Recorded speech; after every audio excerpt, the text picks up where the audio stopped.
আলহামদুলিল্লাহি রাব্বিল আলামিন আর রহমানির রহিম। শুনতে ভালো লাগছে? ভালো লাগছে না? আপনি যদি এমন করে কায়দার সঙ্গে পড়েন, আলহামদুলিল্লাহি রাব্বিল আলামিন আর রহমানির রহিম মালিকি ইয়াউমিদ্দিন ইয়াকা না'বুদু ওয়া ইয়াকা নাস্তাঈন। কায়দার সঙ্গে কত ভালো লাগে এবং পাইকারি পড়লে কত খারাপ লাগে। আসসালামু আলাইকুম ওয়া রাহমাতুল্লাহি ওয়া বারাকাতুহু। প্রিয় দিনী ভাইরা, আজকে আমরা শিখব নুরানি কায়দার জাবার জের পেশ এবং আলিফ মাদ্দা, ইয়া মাদ্দা, ওয়াও মাদ্দা। সকলেই শেষ পর্যন্ত দেখবেন। আমি আপনাদেরকে ভালোভাবে খুব শর্ট টাইমে শেখানোর চেষ্টা করব ইনশাআল্লাহ। আপনারা শেষ পর্যন্ত দেখুন। আমি শুধু একটা দাগ টানলাম, দাগের উপরে আমি একটা চিহ্ন দিলাম এবং নিচে একটা চিহ্ন দিলাম এবং উপরে একটা নয়ের মতো একটা চিহ্ন দিলাম এবং এই যে আমি তিনটা চিহ্ন দিলাম, দাগের উপরে একটা চিহ্ন দিলাম, দাগের নিচে একটা চিহ্ন দিলাম, দাগের উপরে একটা নয়ের মতো চিহ্ন দিলাম। এগুলো কি? আসলে এগুলো নুরানি কায়দার হচ্ছে জাবার জের পেশ।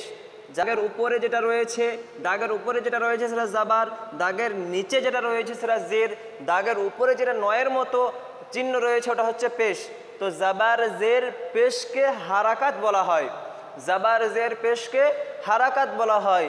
এবং এই জাবার জের পেশকে এই জাবার জের পেশ টান হবে কিনা, আমরা আমাদের মা বোনেরা কোরআন শরীফ পড়ে যেখানে সেখানে টেনে দেয়, যেখানে সেখানে টানটুনা দিয়ে দেয়।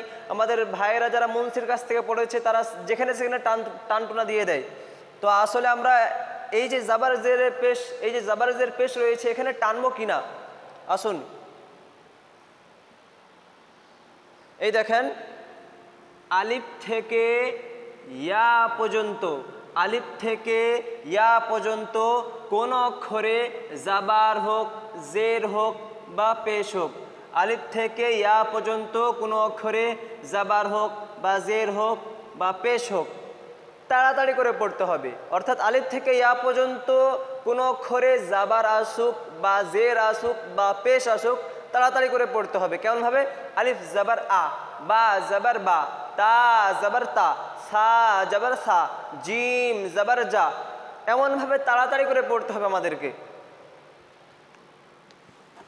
আশা করি আপনারা হারাকাত সম্পর্কে বুঝতে পেরেছেন, জাবার জেরটা চিনতে পেরেছেন। আমি আপনাদেরকে এবার মাদ্দা বোঝাই। মাদ্দা কি, মাদ্দা কাকে বলা হয়, মাদ্দা টান হবে কিনা আমি আপনাদেরকে বোঝানোর চেষ্টা করি। আপনারা শেষ পর্যন্ত দেখুন।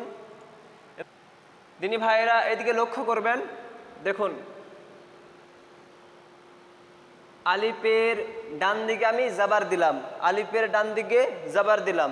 আলিফের ডান দিকে জাবার আসলে আলিফ মাদ্দা হয়, আলিফের ডান দিকে জাবার আসলে আলিফ মাদ্দা হয়। এবার আসুন ইয়া মাদ্দা। ইয়া মাদ্দা কখন হয়? ইয়া সাকিন, এই ছোট একটা চিহ্ন দিলাম সাকিন।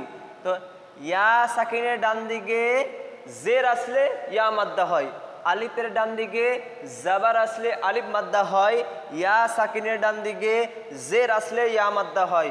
ওয়াও মাদ্দা কখন হয়? লক্ষ্য করুন, ওয়াও মাদ্দা কখন হয়? ওয়াও দিলাম, সাকিন দিলাম, ওয়াও সাকিন, ওয়াও সাকিনের ডান দিকে পেশ আসলে ওয়াও মাদ্দা হয়। তো অর্থাৎ আলিফের জাবার, আলিফের জাবার, ইয়ার জের, ওয়াওয়ের পেশ।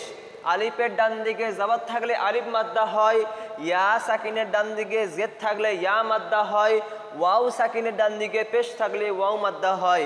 অর্থাৎ এই তিনটি মাদকে টেনে পড়তে হয়, এই তিনটি মাদকে টেনে পড়তে হয়। যেমন হামজা আলিফ জাবার আ, টেনে পড়তে হয়। যেমন হামজা ইয়া জের ই, যেমন হামজা ওয়াও পেশ উ। তো এই তিনটি মাদকে টেনে পড়তে হয়। এই আমি যে আগে বুঝিয়েছি হারাকাত, জাবার জের পেশকে হারাকাত বলা হয়। হারাকাত যুক্ত অক্ষরকে তাড়াতাড়ি করে পড়তে হয় এবং মাদ যুক্ত অক্ষরকে টেনে পড়তে হয়। আমরা এক লেভেলে সব চালিয়ে যাই, আমরা হারাকাত হোক কিংবা মাদ্দা হোক, আমরা সব এক লেভেলেই পড়ে যাই।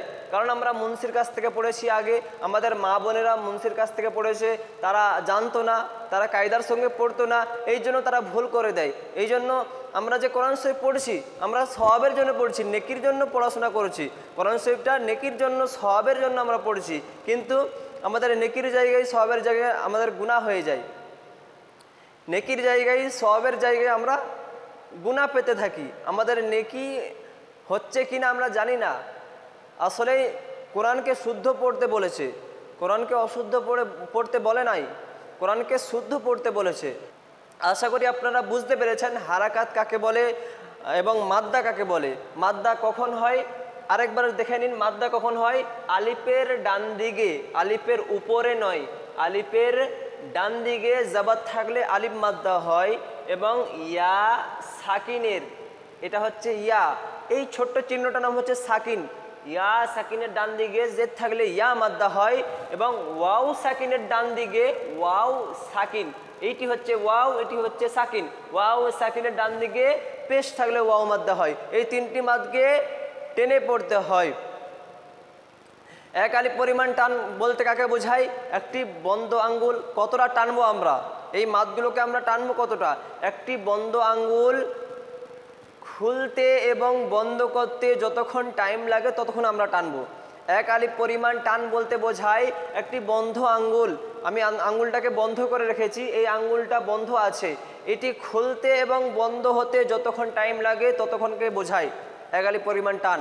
আশা করি আপনাদের ভালো লেগেছে, আপনারা কিছু শিখতে পেরেছেন। এবং আগামী ভিডিও পাওয়ার জন্য, এটি হচ্ছে পার্ট 2 ভিডিও, আগামী ভিডিও পাওয়ার জন্য আমার চ্যানেলকে সাবস্ক্রাইব করে দিন এবং লাইক কমেন্ট শেয়ার করে দিন। ইনশাআল্লাহ আগামীতে আপনাদেরকে ভালো করে বোঝানোর চেষ্টা করব। তিনি ভাইয়েরা যারা আমার চ্যানেলে নতুন আছেন সাবস্ক্রাইব করে দিন। আগামীতে খাড়া জাবার খাড়াজের উল্টা পেশের বিষয়ে আপনাদেরকে বোঝাবো। এবং নুরানি কায়দা শেষ থেকে নিয়ে আমি আপনাদেরকে বলেছি, নুরানি কায়দা শেষ থেকে নিয়ে, শুরু থেকে নিয়ে শেষ পর্যন্ত আমি আপনাদেরকে ভালো করে শেখানোর চেষ্টা করব। আপনারা সকলেই আমার সঙ্গে থাকুন এবং শেখার চেষ্টা করুন। কতদিন আর কোরআন না ভুলে থাকবেন, কতদিন আর কোরআন না পড়ে থাকবেন? কোরআন শিখুন, এবার শেখার চেষ্টা করুন। কোনো ওস্তাদের কাছে যেতে পাচ্ছেন না, কোনো শিক্ষকের কাছে যেতে পাচ্ছেন না, আপনি লজ্জা লাগে আপনাকে, তো আপনি অনলাইনে শিখুন, ইউটিউবের মাধ্যমে শিখুন। আমি আপনাদেরকে ভালো করে শেখানোর চেষ্টা করব ইনশাআল্লাহ। আপনারা কমেন্ট করেন আপনারা কি শিখতে চান, কোনটা শিখতে চান, নুরানি কায়দার কি শিখতে চান, কোনটা বুঝতে পারছেন না, সমস্ত কিছু আপনাদেরকে বোঝাবো। আপনারা কমেন্ট করেন না?